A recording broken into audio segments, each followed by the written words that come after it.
নমস্কার। কবিতা পাখির পালক, কবিগুরু রবীন্দ্রনাথ ঠাকুর।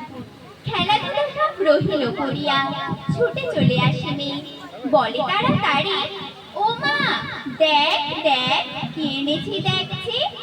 আখির পাতায় হাসি চমকায়, ঠোঁটে নেচে ওঠে হাসি, হয়ে যায় ভুল, বাঁধে না কচুল, খুলে পরে কেশরাশি, দুটি হাত তার ভিড়িয়া ভিড়িয়া, রাঙা চুড়ি গয়ে গাছি, করতালি পেয়ে বেজে ওঠে তারা, কেঁপে ওঠে তারা নাচি। মায়ের গলায় বাহু দুটি বেঁধে স্কুলে এসে বসেনি, বলে তাড়াতাড়ি, ও মা, দেখ দেখ কি এনেছি দেখছি। সোনালি রঙের পাখির পালক, ধোঁয়াশা সোনার স্রোতে, খসে এলো যেন তরুণ আলো অরুণের পাখা হতে। নয়ন ধুলানো কোমল পরশ, ঘুমের পরশ যথা, মাখা যেন তাই মেঘের কাহিনী, নীল আকাশের কথা। ছোটখাটো নীল শাবকের ভিড়, কত মত কলরব, প্রভাতের সুখ উড়িবার আশা, মনে পড়ে যেন সব।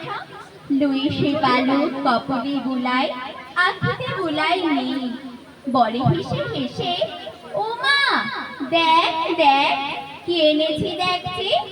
মা দেখিল যে, কহিল হাসে, কি বা জিনিসের ছিঁড়ি। ভূমিতে ফেলিয়া গেল সে চলিয়া, আর না চাহিল ফিরি। মেয়েটির মুখে কথা না ফুটিল, মাটিতে রহিল বসে, পাখির পালক ভূতলে পড়িল খুশি। খেলাধুলো তার হলো না কোয়ার, হাসি মিলাইল মুখে, ধীরে ধীরে শেষে দুটি ফোঁটা জল দেখা দিল দুটি চোখে।